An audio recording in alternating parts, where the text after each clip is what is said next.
Я свою презентацию построил очень, вот в этот раз необычно, да, то есть у меня будет очень много таких моментов, ну, скажем так, которые должны, я не знаю, с какой стороны сказать, что осмысляющих или вызывающих попытки осмысления, да, то есть, ну, давайте вместе, да, что вот у нас здесь должно было бы осмысление, поэтому, если что-то где-то вызывает отклик, вы мне давайте знать, и, может быть, можно, ну, просто разговаривать, хорошо, потому что вот когда мы входили в это все пространство, да, проекта, давайте честно скажем, никто не знает, как с этим быть. Вот. И первый тезис у меня связан с тем, что резко, вот смотрите, я про проект буду рассказывать не с точки зрения организационных форм, у меня есть слайды про организационные формы, конечно, там цель 1, цель 2, цель 8, там кто-то сделать, кто-то не сделать, все это есть, да, но я бы хотел именно в нашей аудитории начать разговаривать с того, что вообще, почему нам пришлось этим заниматься. Да, то есть, как бы, и, может быть, почему так построили презентацию, потому что я думаю, что вот если вы проникнетесь духом этого понимания, да, то есть, как бы, то вам и легче будет построить тренинг, потому что, честно говоря, не важно, как будет построен тренинг. Вот извините, да, то есть, как бы, важно донести вот как бы, да, вот этот посыл, может быть, я прошу прощения, может быть, даже зажечь сердца, да, то есть вот это, ну или как бы сфокусировать внимание, зажечь сердца вот в этих регионах по поводу тех вопросов, о которых мы говорим, да, вот. И я уже точно знаю, что это формально не сделаешь, да, то есть, как бы, вот. Я когда готовился и раздумывал о том, что думаю, боже мой, вот делаем, сейчас идет эта тяжелая вот эта история про учебники, да, то есть, как бы, ну, с этими ошибками, вон, с другими, там, ну какие они у нас тяжелые вообще, вот сами по себе, понимаете, да? И вот я вспомнил, как-то к нам, маленький я был еще, и к нам а я живу вот ниже Дебекджул, сверху туда вот в этот, вот у нас там это Куркульские районы. И вот между домами, по 2 домам ходили, и всякие когда-то, в общем, там было всякое русское население жило. Сейчас уже оно совсем не русское, там дворцы бедных людей, значит, уже оно больше китайское. Нет, если вы думаете, что киргизское, тоже ошибаетесь. То есть оно китайско-турецкое теперь в этом смысле. То есть соль я не знаю, на каком языке уже просить. То есть это вот правда. Ну, покупаю, слава богу, народные появились. Но вот раньше это была такая история. Вот. И я вспомнил такой момент, вот может быть и просто картинка, да, что помните, появились вот эти первые секты сюда. Ну, я прошу прощения, что секты, может неправильно говорить, ну, течение, да, религиозное, они, наверное, там. Я говорил просто про вот эти яговисты всевозможные и вот те, которые ходили там по домам, давали. Кстати, даже проповедовали и, ну, скажем так, разные протестантские деноминации. Вот это честнее будет. Вот, протестантские деноминации, вот какой я аккуратный. Вот, в этом смысле, вот они ходили, значит, и делали. Коллеги, я помню вот это чудо, столкновение, вот когда из своего советского детства, а я мальчик вполне нормальный советский, да, то есть из своих вот этих учебников, я вдруг сталкивался с их вот этими журналами. Помните, да, то есть, как бы, господи, это же чудо было. Вот в этом смысле все, вот я все равно помню, что у меня, оно, конечно, ладно, «Звездные войны» заняли большее пространство, ладно, честно, говорю, но все равно это было чудо. Я помню просто тот момент, когда не было, а потом появился вот этот фильм, когда вот мир вот так раз и вдруг расширился. Он лично в твоей голове вот так раз и расширился, понимаете, да? Вот. И почему я про это говорю? Про то, что вот когда это в твоей жизни происходит, да, ты можешь на это опираться уже не как там какой-то опыт осмысления, да, а как опыт своего, кем-то, в смысле, привнесенный опыт своего переживания. И первый мой тезис будет с тем, что дети, с которыми мы сегодня имеем дело, у них такого шока уже не будет. Они уже информационно поглощены и уже информационно отстроены совершенно по-другому. Понимаете, да, то есть, как бы, и в этом смысле разрыв между нами, ну вот я стараюсь его наверстывать, как там преподаватель, учитель, но давайте честно говорить, что между нами и вот этим следующим поколением, да, ну или следующими поколениями, которые родились в эпоху уже вот с экранными носителями, с компьютерами и так далее, он гораздо больше, скажем так, чем вот этот мой шок от вот ужасных учебников. Ну, они, наверное, были не ужасные, но они ужасные, да, то есть, ну, серая бумага, серая, все мы знаем, чем мы там это были. И у всех это было одинаково, да, то есть, как бы. Вот сегодня проблема в том, что это поколение, оно уже живет в мире сторожевой башни, ну, не, вот, в этих картинках, в этих клипах, в этих вот системах. Я тоже много этим занимаюсь, сам когнитивист, да, то есть, просто чтобы вы понимали, что вот с кем, ну я, наверное, почти со всеми знаком, но где-то вот если нет, то есть я сам защищался Урона Абрамовича Брудного по философии сознания, вот, и поэтому меня эти вопросы еще и профессионально как бы интересуют, да, и я поэтому, а вот здесь мне придется это сказать, потому что презентация будет совсем чокнутая, то есть, как бы, честное слово, вот вы извините, да, то есть, как бы я... Прям заинтриговали. Да ладно, я сам себя интригую, да. Нет, это не столько интрига, сколько извинения, вы зря вот, кстати, этот... Вот, и смотрите, и вот этот момент, что мы имеем дело уже с другой системой восприятия, да, что мы имеем дело с людьми другого склада, да, смотрите, а при этом что делаем? При этом мы им ну, пытаемся, какое слово, втюхать. Вот эти вот другого слова что-то не подберу, да, то есть, ну, навязать вот те учебники, которые, там же не проблема в Плутоне или там в этой, в Ниле, бог с ним. Они просто их не читают. Вы понимаете, да, то есть он меня таскает, я вот просто говорю, страшно мне нравится учебник биологии, какой-то их там тоже, по-моему, российский, не наш. Ну, он действительно одноцветный. И он уже просто, он, извините, это мой сын, да, вот я опять же говорю про который, то есть, ну, он даже вот, я не знаю даже, что делать, если честно, понимаете, да, то есть, как бы, если я не вот какие-то вот с этими вертушки с неба, нет, как с ним общаться я знаю, то есть мы смотрим YouTube, то есть у нас экран, то есть у нас и телевизор, и я говорю, пойдем к нашему, я даже метафору придумал, что пойдем к нашему яблочку на тарелочке, будем смотреть, что он нам покажет, да, то есть, как бы. Мы, кстати, практически перестали смотреть телевизор, да, то есть, как бы, я все-таки вот этот, я учу его, чтобы мы сами выбираем информацию, потому что телевизор все-таки это то, что в тебя ну, вставляет, да, то есть, как бы, а вот этот выбор. Вот одна из проблем вот этой информационно-психологической безопасности, про которую мы говорим, это вот организация пространства выбора. Но самое главное, чтобы здесь было, чтобы это пространство выбора не организовалось в сторону отрицания ниже, понимаете, да, то есть, как бы, вот, мне кажется, это самый, наверное, серьезный вызов, потому что вот это клиповое сознание или клиповое мышление, как вот там, не знаю, то ли это сознание, то ли мышление, то ли еще чего-то там, ну точно клиповое, точно нарезанное, оно не хочет вот этих как бы серых погружений, понимаете, глубинных, серых, там, ну, то есть даже если, может быть, это очень мудрая мысль. Я еще один момент хочу вам сказать и перейду дальше. Это момент когда-то, я помню, когда принесли домой вот эту на какой-то очень странной вещи, напечатанную «Мастер и Маргарита». Вот, на очень странной, то есть вот оно каким-то фотопленкой там что-то сделано, понимаете, да, то есть из журнала еще там вот... Атерина называлась. Атерина, да, то есть, вот я даже сейчас не могу, я просто помню, что вот вы понимаете, да, на какой-то черной там штуки, то есть это ксероксов не было, ничего такого близко не было, да? Те же самые ксероксы, но они назывались эра. Ну что-то это было вот, да, я помню, что вот это, и она была 2 дня у родителей, то есть как бы я утащил вот эту штуку, и, как вы понимаете, это были не порно-картинки, ну, Ася Маргарита, то есть, вот. И я пытался вот ее читать, там, восстанавливать как-то, и когда на меня произвело впечатление. Сегодня я подсовываю 1, 2, 3, оно просто вот, ну, вот как-то совсем щель по-другому устроена. Вот щель вот в тот внутренний мир, она по-другому устроена. И вот это, наверное, самый большой для нас вызов. То есть, если мы сами не перестроимся, не подберем ключики к этим щелям, понимаете, да, то есть, как бы, то это...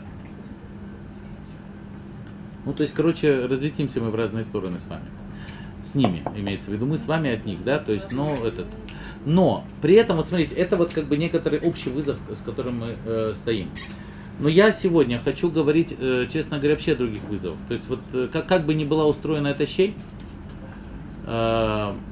очень важно, что мы еще с вами биологические существа. То есть, вот я сейчас немножко задал как бы информационно-коммуникационный такой, ну, психологический, может быть, даже контекст, да, то есть как бы он важен, мы будем про него помнить, он будет у меня там пронизывать все эти вещи.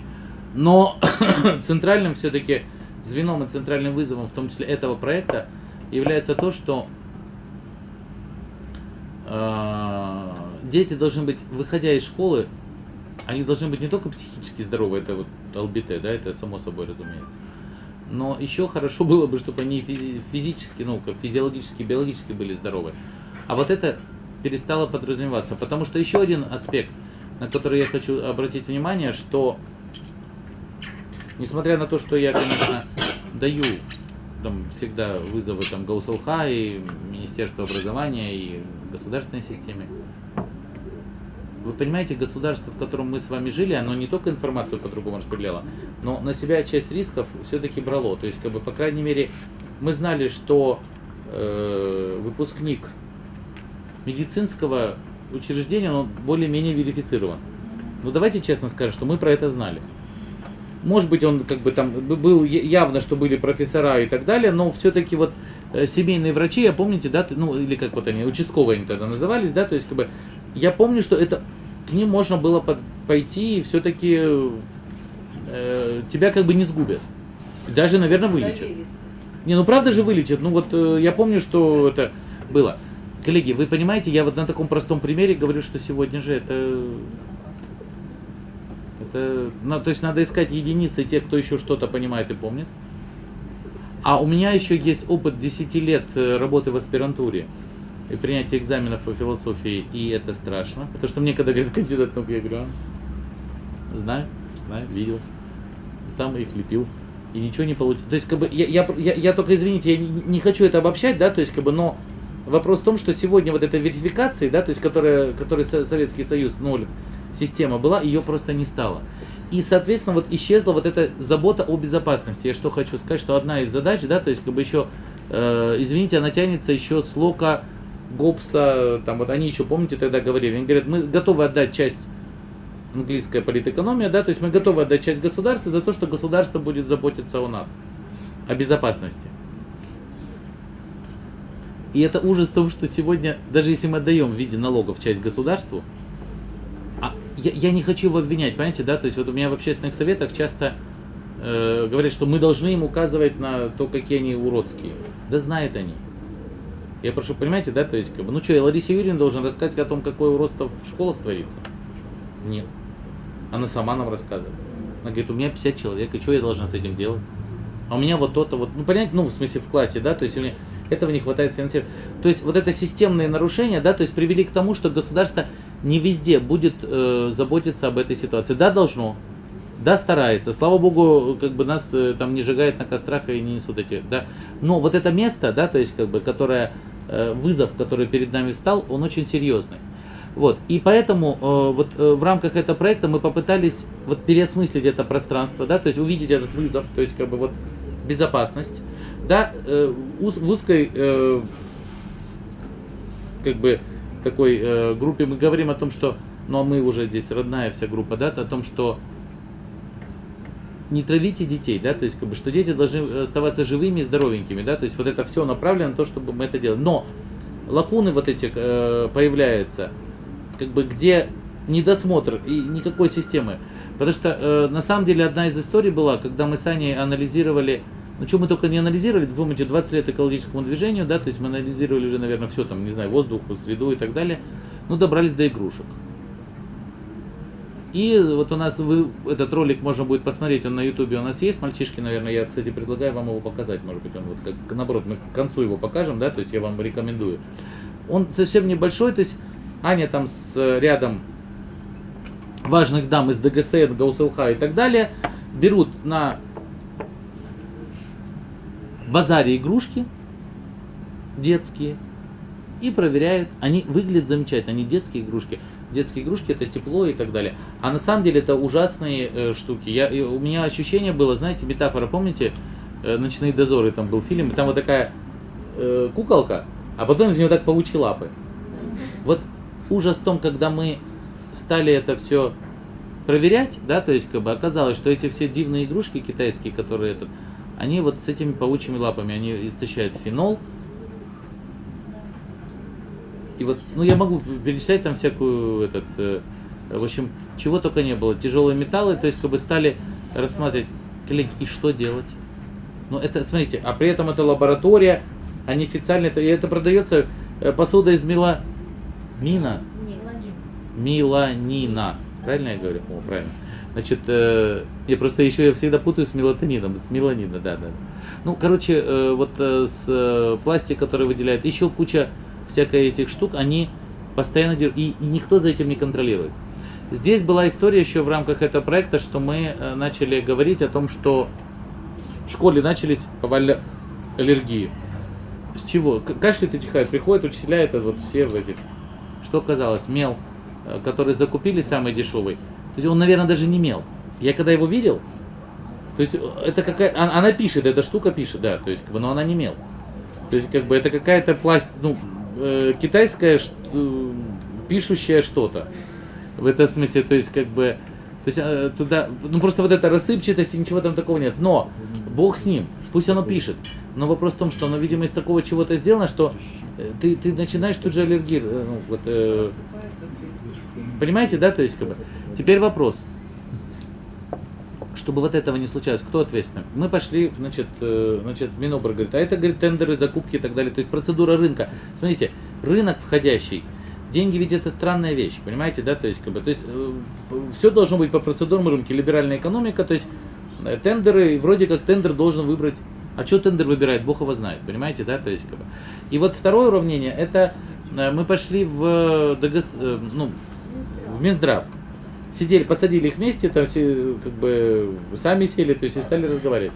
И Минздрав говорит, вот как нам сделать систему предупреждения?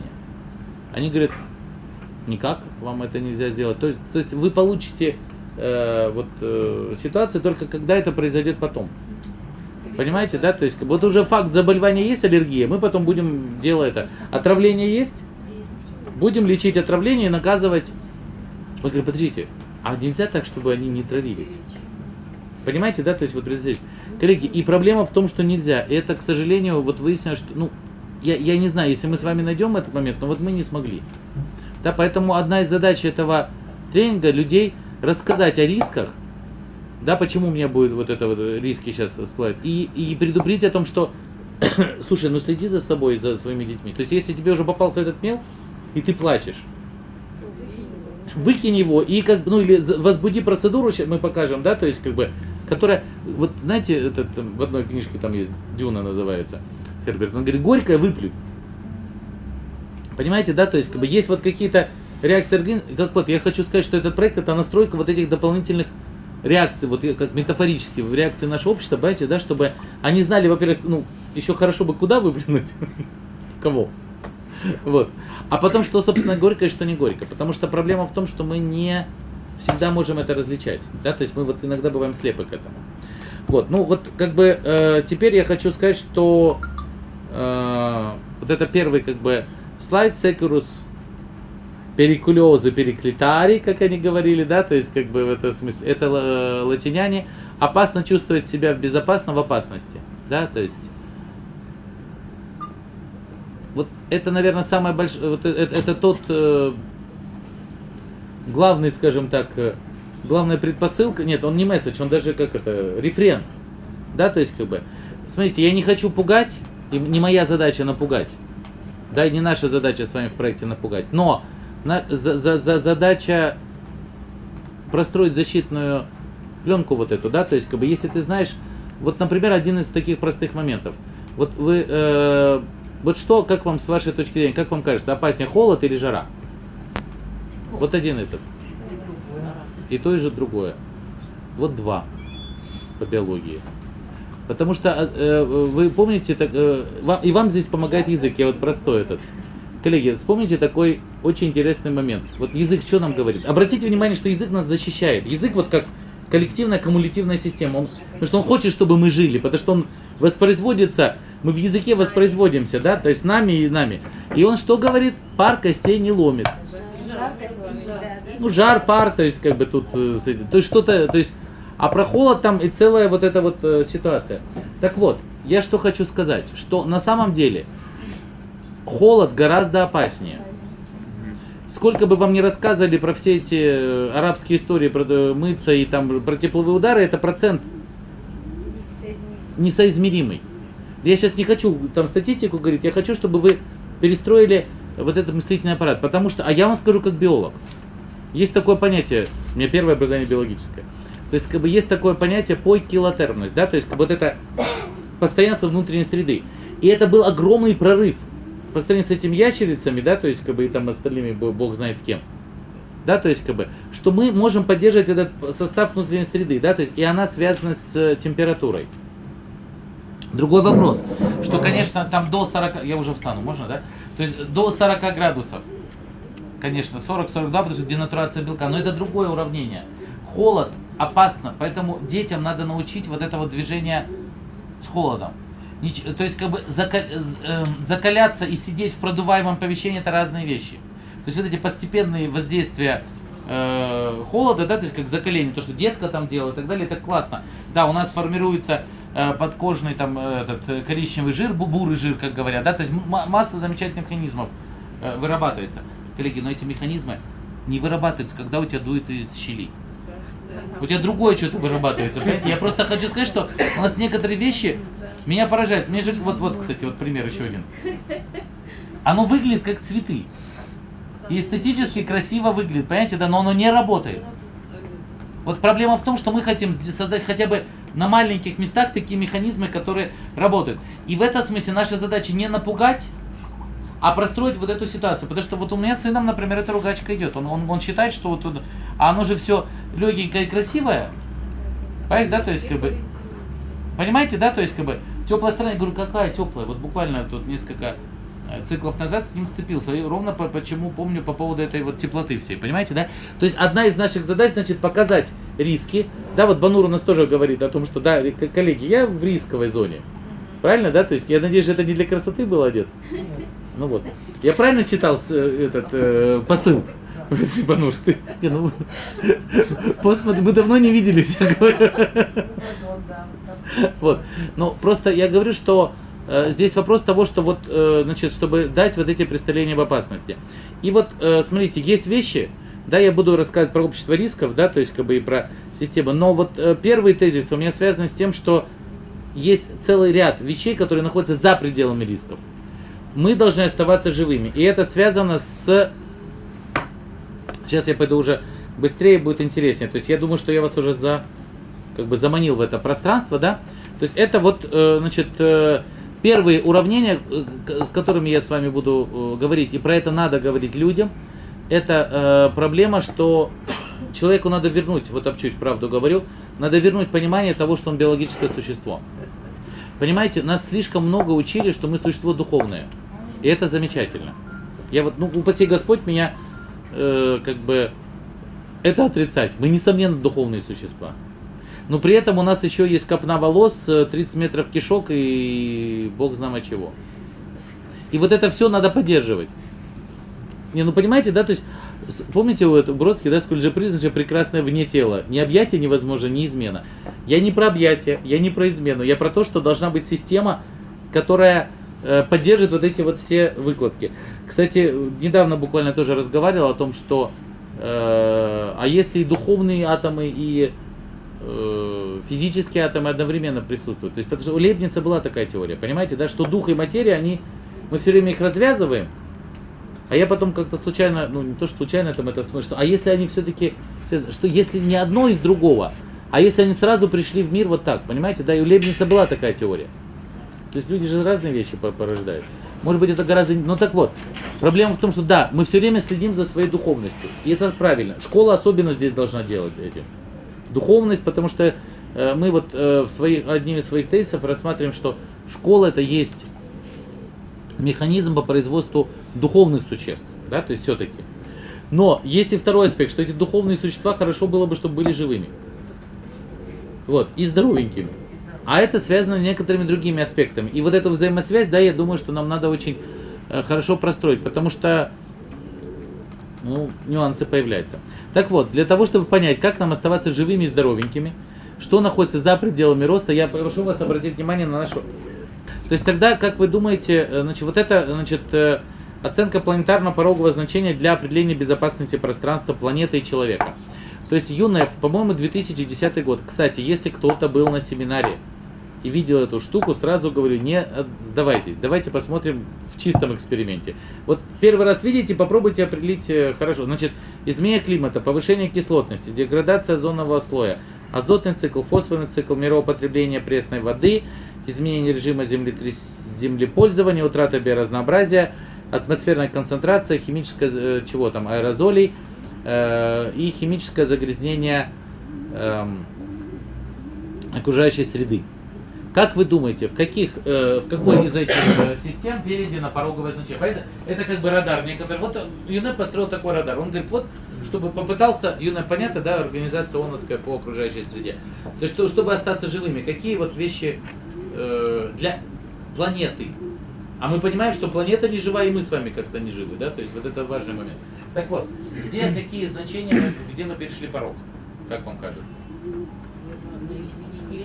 На изменение климата порог перешли еще, пожалуйста. Вот где вот будет, то есть смотрите, вот здесь нормально, да, а вот сюда уже ушли, вот здесь плохо. Понятно, да? Логика это просто радар. Ну или как бы мишень такая, да? То есть это радар, который говорит, вот здесь фиксирую плохо, вот здесь хорошо. То есть все, что ушло сюда, здесь плохо. Вот зеленое значение это зона благополучия. Сюда красные, вот они, понятно, да? То есть как бы структура этого радара. Ну и утрата биоразнообразия. Утрата биоразнообразия. Еще. А про циклы, про воду вы плохо видите? Пресная вода, что Пресная вода, фосфатный цикл. Да, то есть, как бы, значит, что там, изменение режима землепользования, мировое потребление светной воды, фосфатный азотный цикл, деградация озонового слоя. Химическое Надо, загрязнение. наверное, вот это убрать. Химическое загрязнение. Ну хорошо, мучить не буду, да, то есть, как бы, здесь главное, чтобы вы задумывались, да, то есть, как бы, я просто хочу сказать, что всему, чему нас учили на этой естествознании, химии и так далее, может быть не совсем так, как мы думаем. Вот они. ЮНЕП, 2010 год. Значит, смотрите, что у нас получается 3 зоны жесткие. Причем, смотрите, зона жесткая изменения климата, азотный цикл. Кто-то понимает здесь, с чем связан азотный цикл? Азотный цикл связан с сельским хозяйством. Животные. Понимаете, да? То есть, как бы, то есть вот мы меняем эту структуру. Ну и самое главное, на самом деле это все завязанная система. Вот эти 3 лепестка, они все завязаны сюда. Потому что дело в том, почему я пишу, что вся эта система находится за пределами роста. То есть мы говорили про социум, про психику, там еще что-то. Все замечательно. Но вопрос в том, что мы очень сильно завязаны с вами на различные биологические системы, которые есть вокруг. Понимаете, да? То есть вот на, собственно говоря, на то биоразнообразие. Ведь даже болезни наши все, это попытка вот извините, вот, ну, там, сегодня уже артриты тоже говорят, что это оттуда все. Это попытка экосистемы нас, вот посмотрите на это с этой точки зрения, попытка экосистемы нас вернуть назад. Ну, в систему обратных связей. То есть мы как человечество выключились из этой системы обратных связей, экосистемной, понимаете, да? Мы живем за счет вот этих вот энергий, когда мы разорвали эту экосистему, ну что вот эти пшеница там, когда мы в большом количестве вырастаем, мы говорим, вот это сорняки, а вот это вот там хорошая, нужная нам вещь и так далее. То есть вопрос в том, что мы находимся в такой специфической зоне. Мы как, с одной стороны, мы живые, а с другой стороны, мы как бы отрицаем эту жизнь как таковую. И здесь я считаю, что очень большая опасность, именно символическая, стоит в том, что мы думаем, что мы можем продолжать свое существование вне вот ткани жизни. Коллеги, не можем. То есть, по крайней мере, то есть ближайший вот цикл, то есть технологии не... Давайте так, здесь мы много можем говорить про будущее, да, и так далее, да. То есть я как естественник вообще не верю в то, что мы можем... Вот, извините, не верю, да, то есть может быть, конечно, есть какой-то процент, 3%, впрочем, чудо, да, что технологически мы можем построить что-то подобного типа. Вот, и я бы предпочел сейчас даже в эту сторону не ходить. То есть, как бы, я бы предпочел, чтобы мы оставались живы вот в том, ну, как бы говорить, вернее, извините, не то, что мы оставались живы, это само собой, но говорить о том, чтобы нам надо оставаться живыми в рамках той среды, которая есть, потому что других земель у нас нет. Сколько бы мы о космосе не мечтали, да, то есть мы осваиваем только ближайший космос, и, собственно говоря, там совершенно непонятно, что там от этого принесем. Эти космические корабли, вот вы, если читали, если нет, то почитайте, может быть, интересно будет. Вот эти знаменитые эксперименты Биосфера-1, Биосфера-2. Да, ну, провалились, то есть, как бы, не можем мы учитывать, слишком много параметров, которые надо учитывать. То есть единицей, собственно говоря, на которой возможна жизнь, является единицей, первым базовым уровнем, является наша биосфера. Целая биосфера. Вот вся биосфера есть, жизнь есть, мы с вами живые. Биосферы нет, мы с вами не существуем. Поэтому я все-таки хочу сказать, что значит, пристальное внимание, коллеги, только поймите меня правильно, я не прошу, чтобы мы обращали пристальное внимание к биологии, как к науке. Это другое. Биология изучает там это, понимаешь, да, то есть как бы, я вам стихотворение расскажу по этому поводу.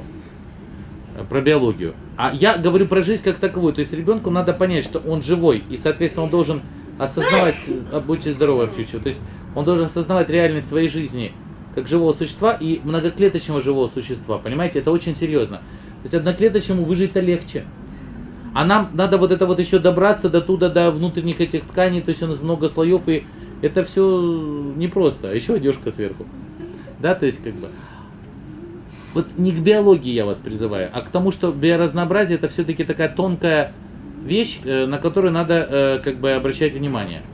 Так вот, биология, она так звучит. Эту сказку старинную слышал я уже на сегодняшний лад.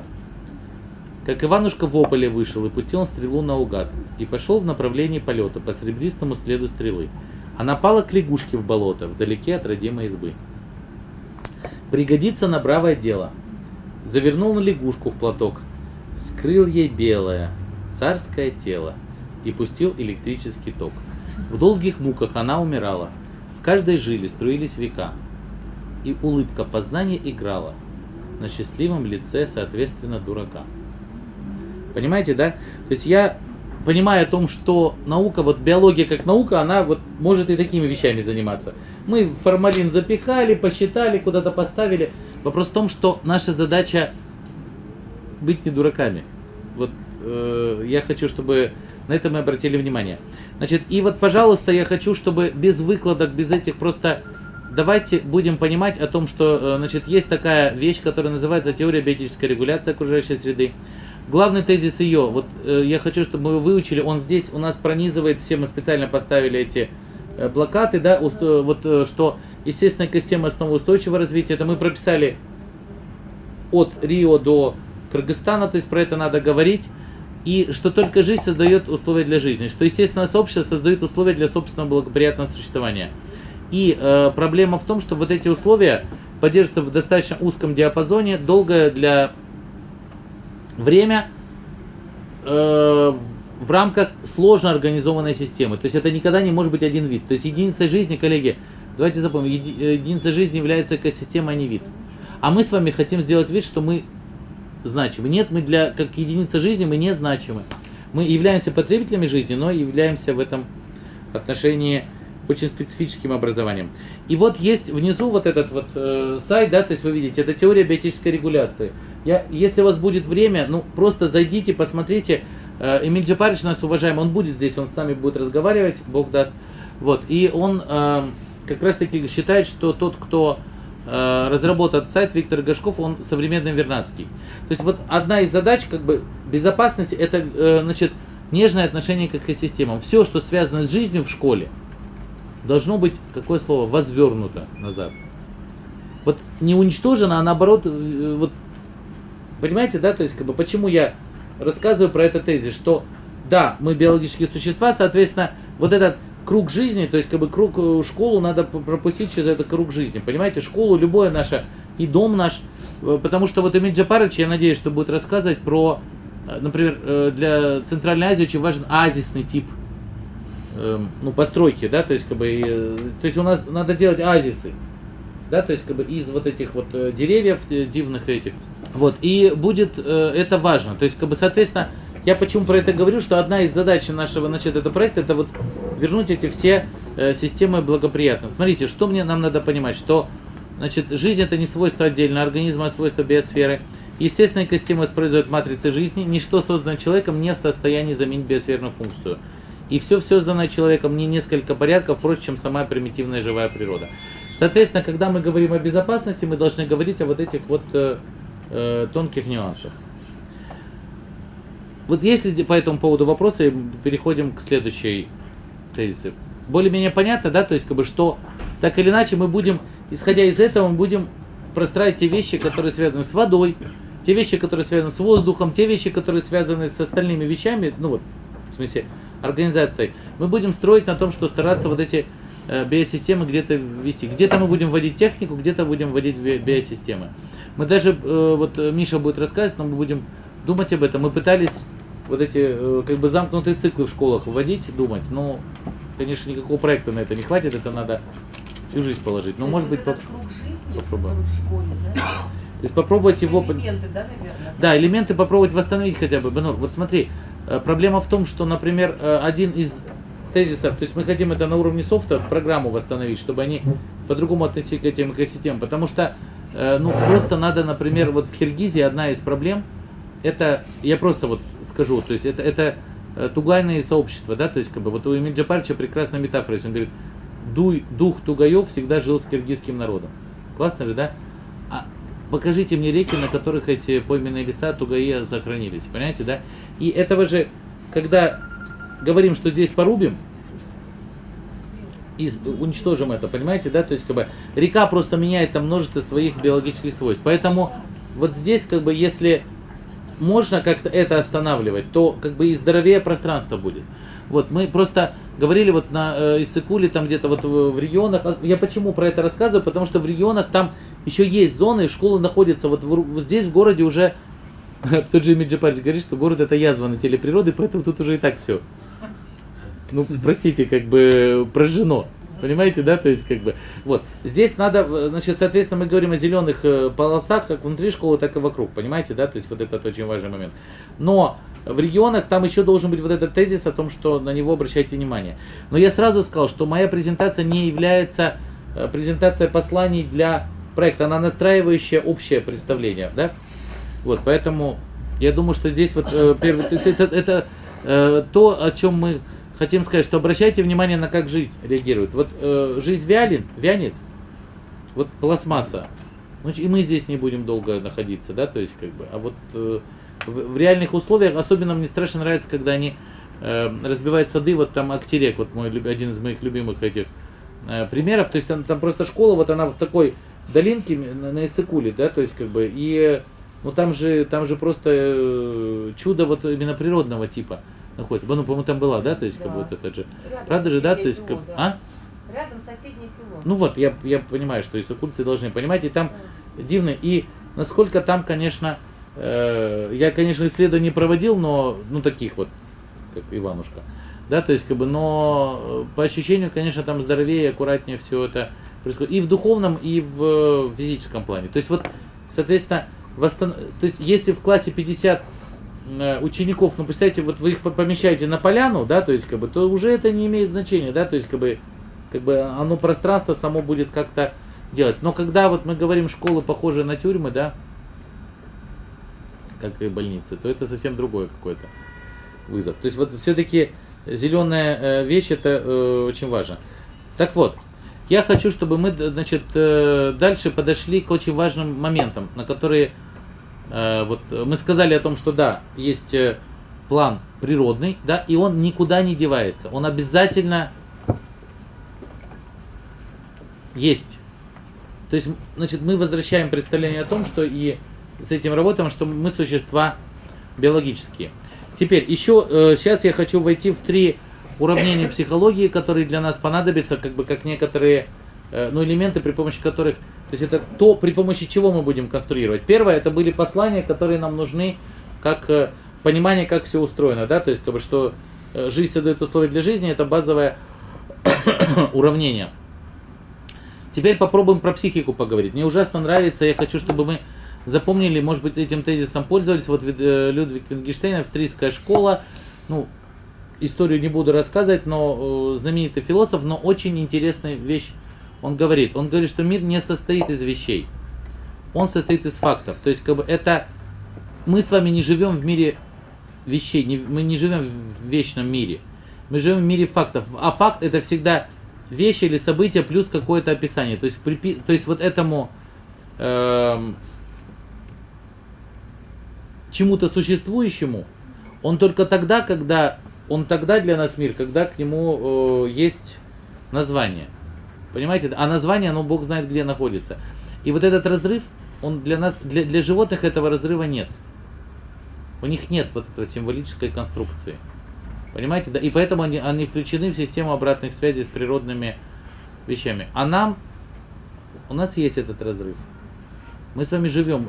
Человек обречен жить, но обречен или счастлив, тут знак не важен. Да, вот в этом двойном мире. То есть в мире объектов и в мире вещей, да, то есть как бы, извините, в мире духовных, то есть символических конструкций. Вот. И, значит, он говорит, что факты, они уже состоят из объектов в той или иной конфигурации. Смотрите, объекты простые и постоянные, а события, изменяющие вот это какая-то конфигурация объектов. Вот. И, соответственно, почему мне важен этот тезис? То есть, соответственно, давайте начнем работать с вот этими системами описаний. Да, то есть, как бы, что нам предлагают. То есть, как бы, к ним надо очень осторожно прикасаться.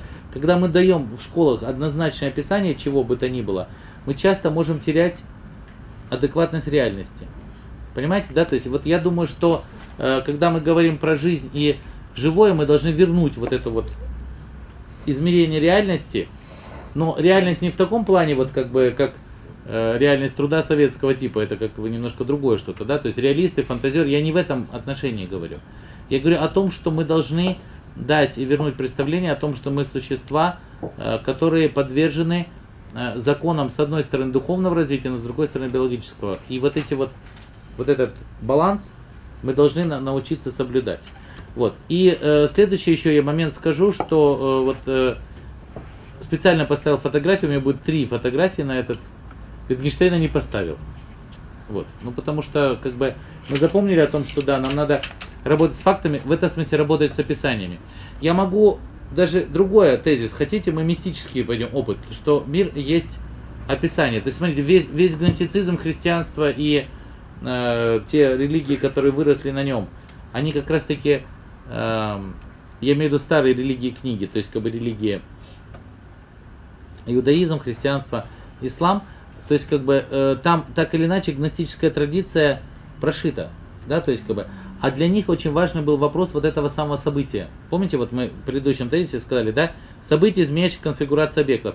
Так вот, смотрите, вот эти конфигурации объектов ты можешь собрать так или иначе, опять возвращаясь к мастеру Маргарите, до того, как он сталкивается с, Иванушка Бездомный сталкивается с Воландом, для него события такого, как распятие Христа, не существовало, понимаете, да, то есть, как бы, он говорит, доказательства, говорит, там, когда Воланд ему говорит, доказательства же, говорит, какие-то надо, Иванушка, говорит, а Воланд говорит, нет, доказательств никаких не надо, в красном плаще с белым подвоем, то есть, как бы, через тысячи лет это прошло, да, то есть о том, что вот этот был факт, мы его интерпретируем, и мы с этим событием можем соотноситься. Вопрос в том, что я хочу, чтобы мы научились вводить вот внутрь наших систем образования вот эти события, которые связаны с его существованием, потому что Киркегор говорит про то, что не проблема, что ты существуешь, ты еще должен его поймать, это осмыслить свое существование. Вот тогда да. Тогда проблема будет как-то по-другому решена. А то, что ты есть, это ничего не значит. Ну, в смысле, то ли ты есть, то ли тебя нет. Да, то есть и вот это ребенку мы должны каким-то образом дать эту ситуацию. Так вот, как мы устроены, как удержим мир. Я хочу сказать, что вторая точка, с которой мы будем смотреть, да, то есть Wittgenstein это одно факты, события, а вот Лакан. Жак Лакан, французский психоанализ, все школы из него вырастроились, то есть можно дальше, то есть я как бы как дверочки оставлю, потом можно будет для себя смотреть. Но можно и не смотреть. Мне важен просто его контекст, то, что он говорит. Вот наша психическая устроена в 3 локусах, что ли, то есть как бы, или в 3 пространствах, да, то есть как бы пространство воображаемого, символического и реального. Проблема в том, что мы с вами мир удерживаем через символическое. И часто в этом контексте тело, телесные практики, как реальность, они исчезают. То есть, смотрите, вот я прошу прощения, наше тело ведь нам не дано. Мы вот в прямом восприятии. Мой профессор, когда Царство Небесное Рон Абрамович, проводил эксперименты.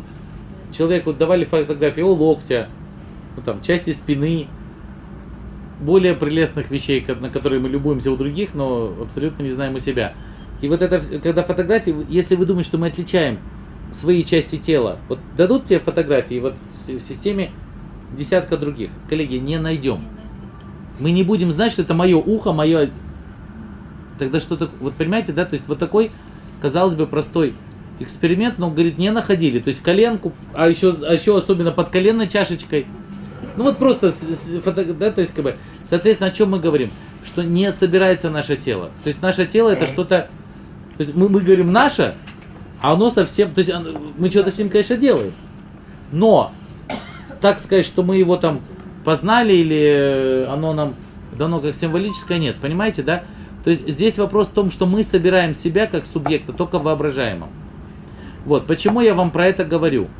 Почему для нас это важно? Да? То есть мне Лакан нужен только, вот я вам показал, познакомились и пошли дальше.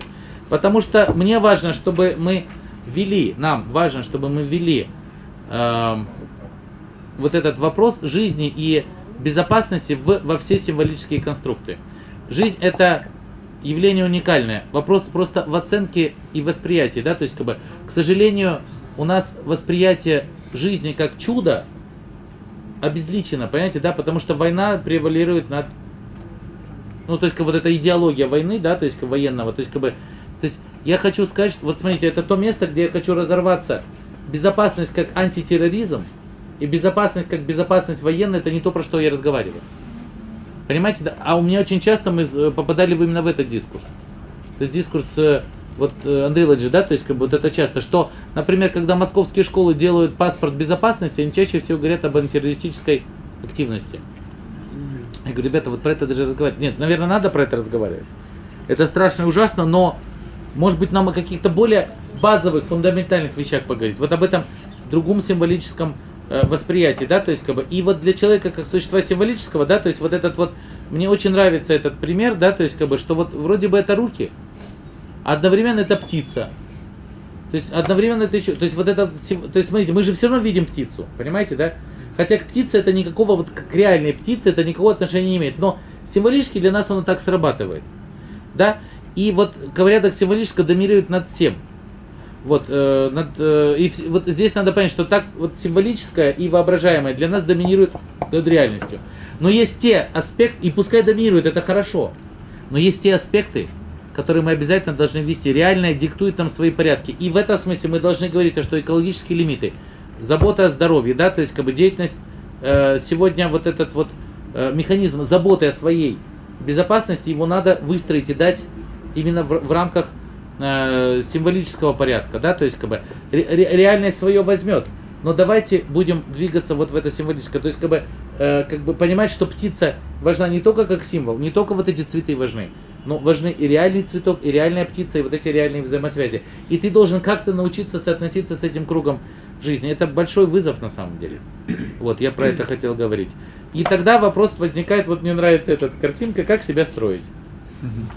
То есть, как бы, куда, в какую сторону, но здесь я, честно говоря, просто картинку, но, посмотрите, здесь мне очень важно вот эти вот слова. Здесь creativity, самовидение, да, то есть, как бы, ноу-хау, решение. То есть, это не история только про бизнес. То есть, я думаю, что проблема в том, что когда мы вот в этот конструктор самостроительства, мы обязательно должны ввести представление о себе как о биологической машине. То есть, как бы, вот, да, то, и это неплохо, причем биологическая машина это не один. А биологическая машина, это вот вся совокупность того, в тех видов, вот я тут в этой картинке можете посмотреть, да, то есть как бы в которые мы, вот эти отношения, в которые мы вступаем. И вот, но, когда я при этом, я не хочу сделать людей там, ну, как сказать, в своем рассуждении, да, не то, что я там, да, то есть кто я такой. То есть рассуждение, что мы должны быть там бездуховными, там, или... Нет, мы как раз таки должны быть, вот смотрите, когда мы говорим об образовательной среде, мы должны говорить, да, она должна быть безопасной, но она должна быть креативной, то есть должны быть идеи, да, она должна быть, опираться на какое-то видение, и туда должно быть, ну, как бы, прошито очень много вот этих вот ноу-хау. Я думаю, что одна из ситуаций, это разработка целого пакета вот этих вот ноу-хау, знаю как, да, то есть, как бы, таких фишек, которые обустраивают нашу безопасность. Понимаете, как интересно, да, то есть, вот если мы их соберем и подарим школам или отдадим школам, это будет очень здорово.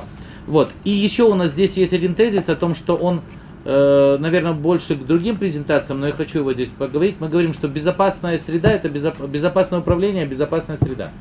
Понимаете, да, то есть, как бы, все-таки, вот видите, вот этот менеджмент, он здесь очень я долго искал эту картину, ну, то есть вот она как-то мне представить, потому что все-таки это управление, и ведь можно управлять собой, да, или стоит бы управлять собой, и стоит управлять средой. То есть вот эти настройки мы должны с вами как-то попробовать построить и это. Но помня о том, что для нас доминанта, конечно, символическая происходит. Ура! Мы переходим к следующим двум уравнениям. То есть, значит, вот мы были в природном топе, да, то есть как бы мы были в топе нашего устройства символическом, там, воображаемом, реальном, да, то есть увидели, как себя строить. Теперь что про социум говорят? Про социум я взял две теории, ну или как бы, не теория, они, наверное. Общество рисков — это теоретическая схема, конечно, а вот значит, пределы роста — это то, с чем нам с вами придется столкнуться. Проблема в том, что вот, значит, Деннис Медоуз, в 70-е годы они делают свои прогнозы, и сейчас очень тоже большие проблемы с этим возникают, что сегодня мы достигли, к сожалению, мы достигли пределов роста. Вот, и буквально, смотрите, коллеги, вот по всем прогнозам 30-е, 50-е годы, да, то есть вот этот вот спад, вот мы сейчас где-то здесь находимся, поэтому вроде бы еще живые, да, то есть, но вот сейчас, как только пойдет спад, начнется очень много реальных проблем для человечества, то есть как бы, либо война огромная, да, то есть когда будет, то есть как бы, вот в этом смысле война, и тогда будет мало людей, то опять ресурсов станет. Либо еще какие-то катаклизмы, катастрофы и так далее. Мы должны давать детям возможность быть готовым к этим катастрофам. Более того, мы не должны ориентировать их на мир, который вчерашний. То есть те риски и те вызовы, которые завтрашнего дня, они катастрофически отличаются от того, как жить вчера. То есть нам надо честно себе сказать, мы не знаем, как жить в этом будущем на спаде. Потому что мы жили с вами, ну, или здесь, или вот здесь, ну там в зависимости от того, какое поколение, да, приблизительно, то есть как бы это. То есть все равно как бы, вот этот прогресс и так далее. А вот как жить на спаде, как жить на том, что вот эта вот система спадает, это очень сложно, да, то есть как бы я не хочу так как бы остановиться на тезисе, мне важно было показать вот эту точку, что на самом деле все прогнозы говорят о том, что ресурсы будут. Почему мы выдвигаем вот это вот устойчивое развитие и биологичность вперед? Потому что в этом будет вызов самый большой. Если мы остаться постлюди, все равно люди. Они в ментальности могут быть постлюди, но в биологичности они люди. Мы пока, да, на следующий цикл там будут, нам показывают вот эти знаменитые фильмы про, помните, киборгов, и особенно сейчас, нет, гораздо жестче, это вот это лезвие бритвы. Лезвие, как бегущий по лезвию, да? Филипп Дик. Да, то есть как бы о том, что вот сейчас этот новый фильм, то есть когда кусочки человека будут перестроены, это все правда. В смысле, в каком смысле правда? В смысле, что в эту сторону мы двигаемся. Все правда, что мы в эту сторону идем. Но вопрос в том, что оно однозначно так не будет, потому что если вот, как бы как показано в Звездных войнах, планеты города не могут быть. Ну, по крайней мере, в той физике, в которой мы с вами знаем, понимаете, да? То есть где-то должна быть место механизмом обеспечения жизни. Или вот еще замечательный фильм «Вспомнить все». Помните, с Шварценеггером старый? Когда там есть инопланетяне, какая-то система, и там надо только рукой нажать, и появится атмосфера. Коллеги, у нас атмосфера, вот я этот аналог, можно сюда подойду и покажу вам.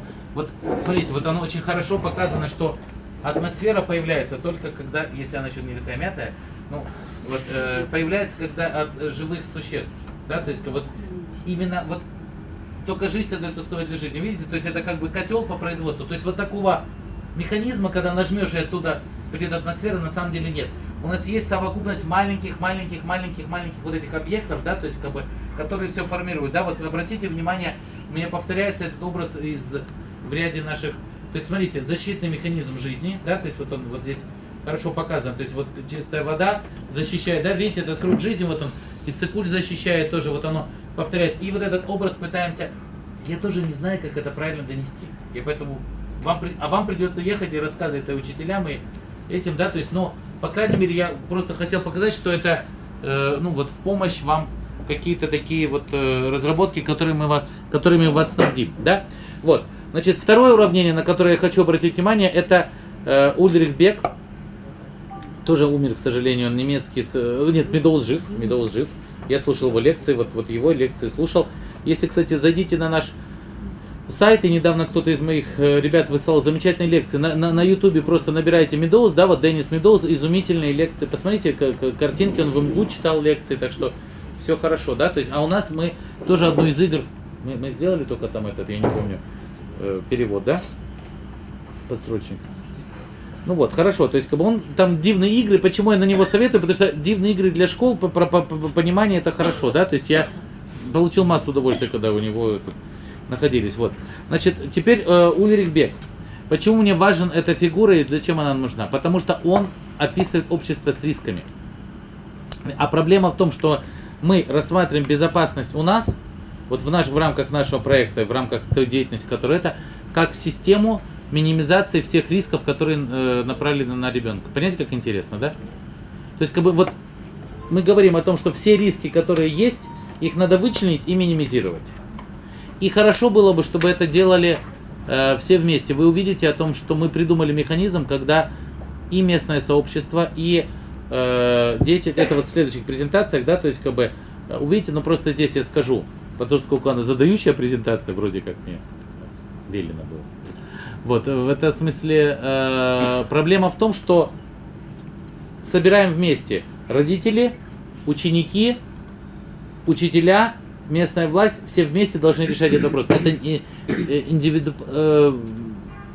безопасность это не индивидуальный вопрос. То есть, как бы чистить зубы это индивидуально, контрацепция это индивидуально, а безопасность это коллективно, понимаете, да? То есть, нет, хотя контрацепция тоже часть безопасности, конечно, но твои личные.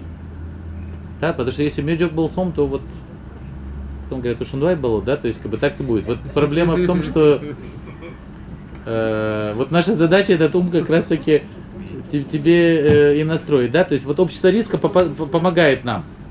Так вот, общество риска это так вот общество, которое я, собственно говоря, не сильно хочу рассказывать про там какие-то нюансы, много можно. Вы сами можете посмотреть это или не смотреть тоже, опять же. Вот ходите, смотрите, не важно, что Бек говорит, ребята, у нас сегодня все наше производство богатства, вот того богатства, в котором вот мы сидим, оно сопряжено производством риска. Потому что, вот смотрите, вот эта красота, да, то есть она вот показатель богатства, да, это вот, и опять же ее, даже мои эти плакаты, но огромное количество рисков мы выбросили для того, чтобы произвести эту всю ситуацию. Компьютер.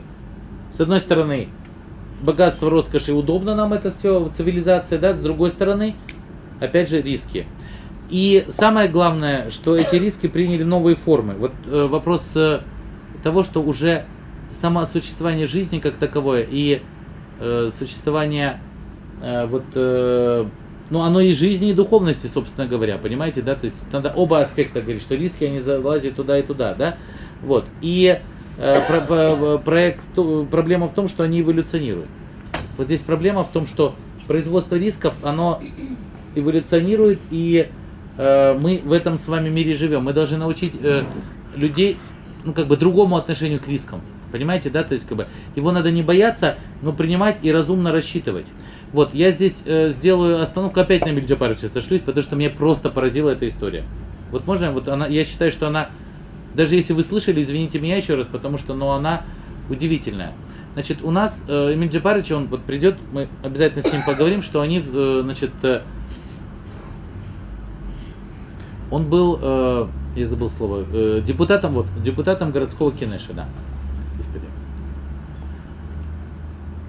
И дело в том, что у нас, вот он говорит, не могу, вот он сейчас вышел, да, то есть по той причине, что у нас огромное количество зеленых насаждений в городе просто вырубают. Причем вырубает это как раз таки из-за вот этого понятия риска. Потому что, значит, в одном там из случаев на машину упало какое-то там дерево. Ну, да, правда, дерево сломалось, так с ним бывает, оно упало на машину, там, покалечило, поранило, убило человека. Но, коллеги, вопрос в другом. Что, значит, Эмиль Джапарыч приводит такой тезис. Ну, конечно, да, это правда, это действительно такое случилось. Но это единичный случай.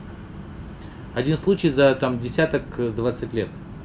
Ежедневно, а уж не говоря еженедельно, в автокатастрофах, в авариях погибают несопоставимое количество людей. Мы что, взрываем, я прошу прощения, автомобили, закрываем дороги? Нет.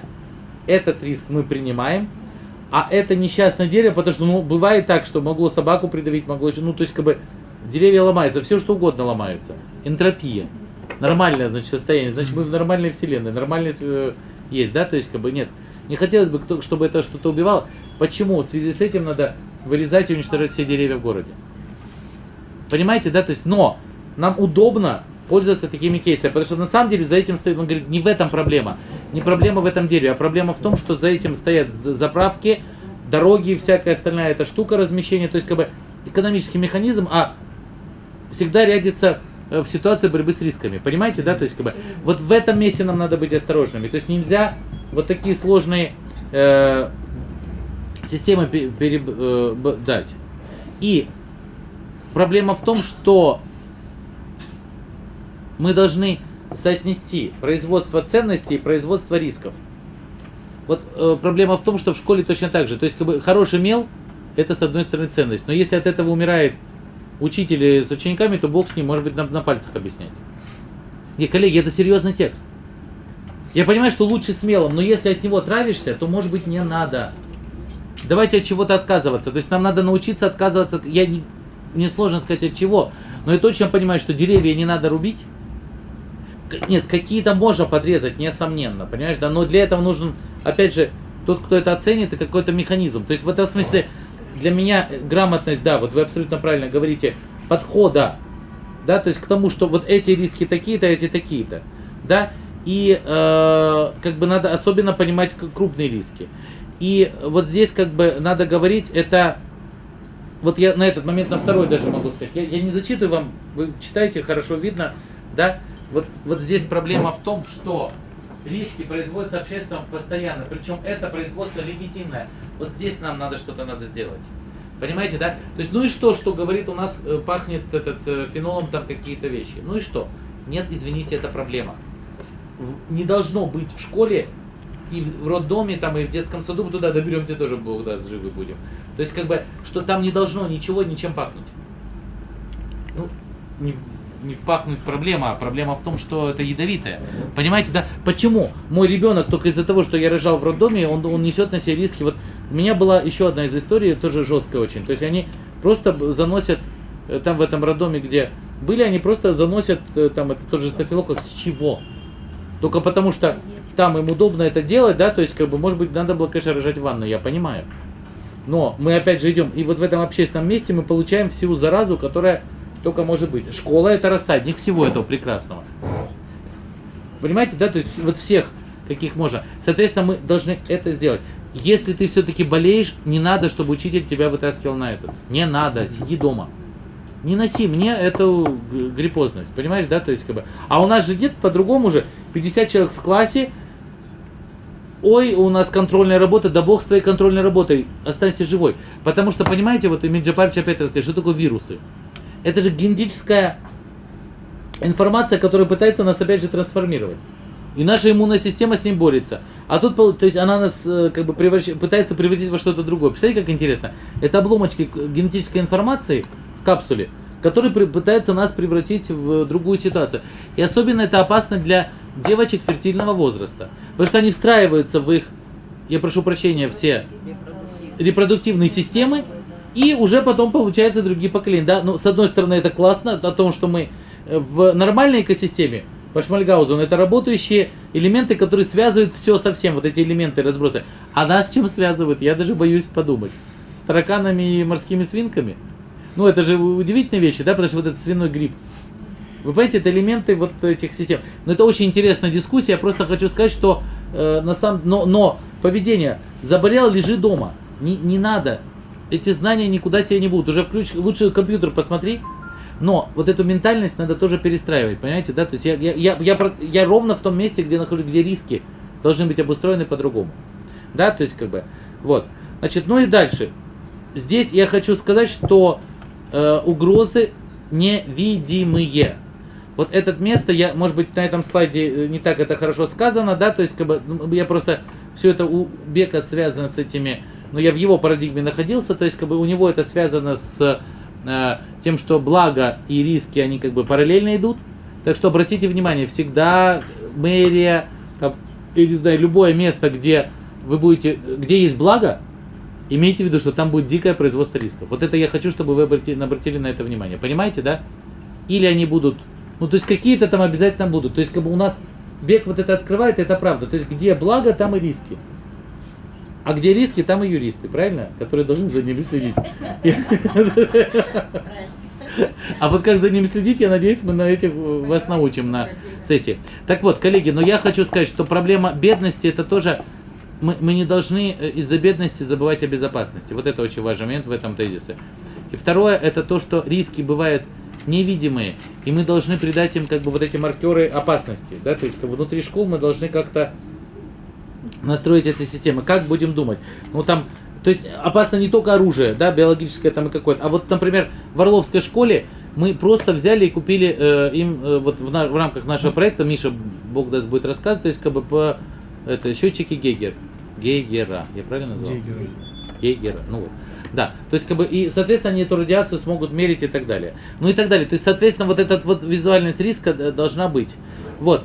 И мы должны вот выйти вот в эту, посмотрите, то есть как бы про что я хочу показать, да, то есть, как бы, во-первых, это должна быть рефлексия рисков, то есть как бы о каждой ситуации мы должны не пугать, а научить рефлексировать, осознавать риски. Коллеги, это совершенно разные вещи. Запугивать это одно, и страх, вот опять же мой профессор говорил, Арон Абрамович, мне страшно нравится этот тезис, он говорит, понимаете, и герой, и трус испытывают абсолютно одинаковые эмоции. Вот вы поймите, биологически мы испытываем абсолютно одинаковые эмоции. Ну, по всем структурам. Но просто выводы мы к этому проактивные и реактивные делаем. То есть, как бы для героя это становится элементом вызова, да, то есть, как бы challenge response. То есть он перемещает это в зону вызова. Понимаете, да? То есть, как бы, и он как бы с этим так работает. А трус, он сворачивает свои как бы ситуации и не адаптивен в этой ситуации. А так вот, задача наша построить рефлексию рисков, да, то есть как бы вот это вот, и из латентных перевести их в ситуацию осмысленных и ясных. Вот одна из задач, в том числе и нашего проекта, и работы в школе. Не запугать, да, еще раз повторяю, отдать представление о вот этих вот вещах. Вот. И, значит, вот я хочу показать, что на самом деле сегодня мы находимся, ну, бог с ним, с мировым сообществом, но, по крайней мере, вот в этом зоне, то есть мы должны вот в этих двух зонах быть, хотя мы здесь тоже работаем. Мы работаем и в зоне того, что вот эти цели устойчивого развития, как раз таки они помогают нам с той точки зрения риски минимизировать. То есть у нас поддержка верхнего уровня есть, коллеги. С 92 года у нас есть поддержка верхнего уровня. Проблема, что нам надо работать как на уровне государства, так и на уровне индивида. Понимаете, да? То есть, как бы, с одной стороны, то есть, как бы, оправданный риск в рамках, да, мы все летаем на самолете, оправданный риск оправданный, ну и массу примеров можно привести. Не хочу, все умные люди сами, в смысле здесь и сейчас, можем разговаривать, думать про это, да. Важно вот этот вот нюанс уловить о том, что оправданность это риск. Зачем для себя оправдывай риск? Для ребенка не имеешь права. Вот что я хочу сказать. Я хочу, чтобы вы это понимали, что мы с вами находимся на уровне приемлемости риска, и вот как раз таки те нормативы, про которые мы будем разговаривать, то, что говорила Лариса Юрьевна, это зона, которая демонстрирует нам вот это приемлемо, вот это неприемлемо.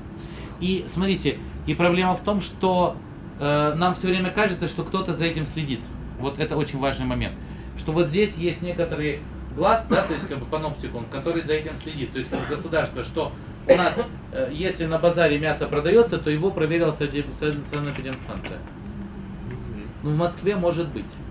И то сомневаюсь теперь, да, Андрей Владимирович? Не, ну, по крайней мере, потому что уже такое количество продуктов идет, это что точно никто не проверяет. Нет? Ну, То есть, проверяет, но выборочно. Выборочно. Ну, не, ну 100%, что это будет выборочно, да. То есть, как бы, там, опять же, с этими же рисками и с статистическими моделями и так далее, и так далее. Коллеги, в Киргизии, ну, я не хочу ни в чей бросать камень. Вы не верьте, что живую как в раю, понимаете? Никакой даже статистической выборки нормально не производится. Методом этого научного тыка, да, научно-статистического тыка оно происходит. И дай бог, если это посмотрели, а там уже еще одна проблема. У нас одна из проблем, например, вступления в ЕС, что этих фитопатологов и ветеринаров просто не осталось практически, понимаешь, да? То есть он не очень отличит мясо, нормальное оно или нет. Понимаете, это же тоже уметь надо. Но мы при этом свято верим, что потому что в Советском Союзе это было как-то, да, и мы свято верим, что, знаете, что детям поступает только лучшее питание в школы и так далее. Мы говорим, нет, коллеги, нам эту систему надо настроить. И вот здесь надо как раз таки, может быть, как раз таки этому сообществу сказать, а вот пусть проверяют. Ладно, фрукты мойте там и так далее. С фруктами не так страшно. А вот если уже грибы мы детям начнем давать, Мы не сухофрукты. Там с сухофруктами, Там Пожалуйста. микотоксины в сухофруктах. Пожалуйста, вот, уже видите, да? То есть уже, микотоксины, конечно. Микотоксины, это кто такие? Микотоксины, видите, да? То есть, как бы это токсины грибов. Если неправильно обработаны, если они неправильно посушили, значит уже туда проблема. Но в компоте, опять же, какой токсин, да? То есть в компоте разрушится, а в джеме уже, например, нет. Да, то есть, как бы я просто говорю, что здесь очень много нюансов, на которые надо обращать внимание. Мы, кстати, вас снабдим целым пакетом информации, да, вот и этой информации, которую вы будете. Не ваша задача им рассказывать про микотоксины, про химию и так далее. Нет, мы из вас не делаем этих. Но настроить вот в этом уровне, да, чтобы ребенок сам, и, да и взрослый тоже о себе заботился, и на уровне государства при поддержке мирового сообщества, это важно. Понятно, да, почему я вот эту схему как раз даю? Ну вот.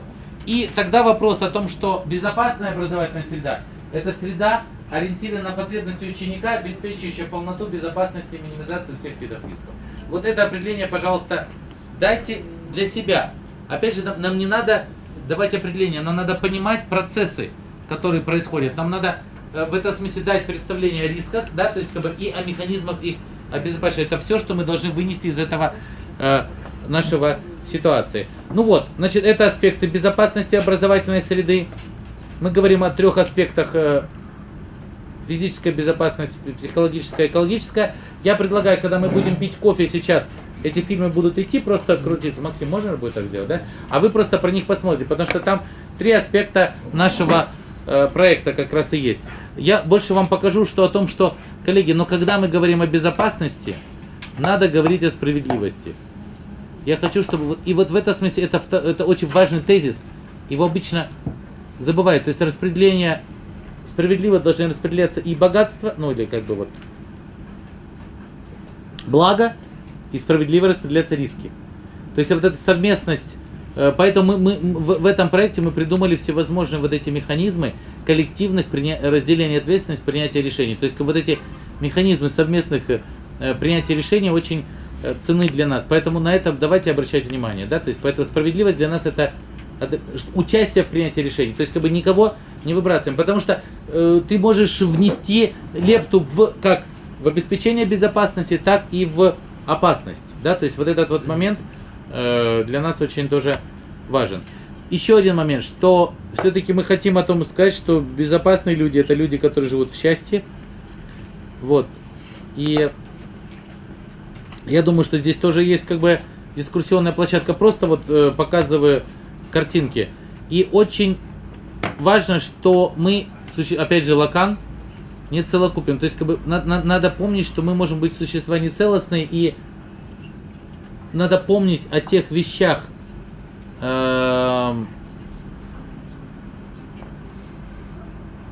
которые нас отличают и которые нас объединяют. То есть, смотрите, язык, культура в нас — это образование коллективные, эго индивидуальное. Проблема в том, что надо позволить другим эго быть не такими, как наши. Коллеги, это очень серьезно. То есть это идет следующее уравнение уже за уровни разреза глаз и структуры там половых органов, да, то есть как бы это структура уже о внутреннем обустройстве. Проблема в том, что другой может быть равен с тобой, но не похож на тебя, очень тяжело приживается в наших культурных, да, то есть как бы особенно вы понимаете, что школа пытается, вот мне говорят, ты за форму или против, я не знаю. За красивую, да, наверное, понимаете, да, то есть то есть как бы здесь не в этом проблема. Проблема в том, что какое ты отношение к этому выстраиваешь, понимаете, да, то есть как бы в ситуации, да, то есть вот я хотел сказать, что вот поликультурное образование — это здесь вопрос поликультурный, то есть сохранять вот эту возможность другому быть другого цвета. Но проблема в том, что здесь очень тонкий момент начинается. Мне очень нравится в правовой подготовке детей, не знаю, юристы как это описывают, но мне очень нравится тезис о том, что твои права заканчиваются там, где начинаются права другого. Понимаете, да? То есть вот это очень... Да, мы говорим про права человека, но надо всегда помнить, что с 12 лет ты можешь вступать в очень разные отношения с другими людьми. И вот эти... Если ты договорился, если смог это сделать, ну хорошо, ты, соответственно, вот это та вещь, где вот уже... Я вам говорю про биологическую безопасность, а вот здесь мы уже переходим в зоны ну даже это, наверное, уже не только безопасность, а психогигиена, да? Потому что мы считаем всегда, что кто-то равнее и правее, чем другие. Мне можно, а другому нельзя, или другому там нельзя, поэтому мне... Ну, то есть вот это... Надо вопрос вот этого равенства цветового, дифференциации штанов, как эти говорили, да, или то, что у другого может быть такая же совокупность прав, это очень серьезно, да? Вот, и поэтому мы говорили о том, что для нас еще безопасная среда, это среда, которая направлена на деконструирование вот этих вот всевозможных подходов к сексизму, да, то есть отделиться от белых одежд, в которые нравится дискриминация. То есть все-таки для нас безопасная среда это среда с минимизацией дискриминационного потенциала. Вот на это надо обратить внимание. Толерантная, доброжелательная. Вот, кстати, вы знаете о том, что если вы посмотрите, есть такой ОСАВА, есть критерии здоровья по ОСАВе. Нет, подождите, а казаки, да, это да, по ОСАВе. Вот, в этом смысле, значит, и вот один из критериев здоровья, кроме того, что свободный сон и там качественное хождение в клозеты, да, то есть как бы, вот, вопрос в том, что доброжелательное отношение к миру и к другим людям. Это один из показателей здоровья. Понимаете, причем здоровье совокупный, интегральный показатель здоровья. То есть не только психическое, но вообще здоровье как такового.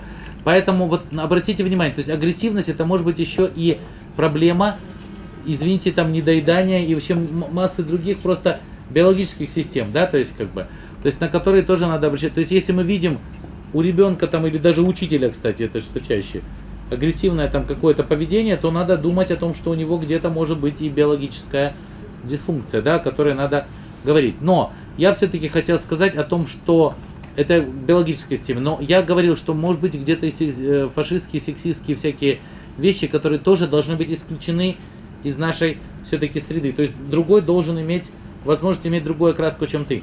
Он может быть сконструирован по-другому, чем ты, и это тоже нормально. Да, то есть как бы, и вот эта вот тайна.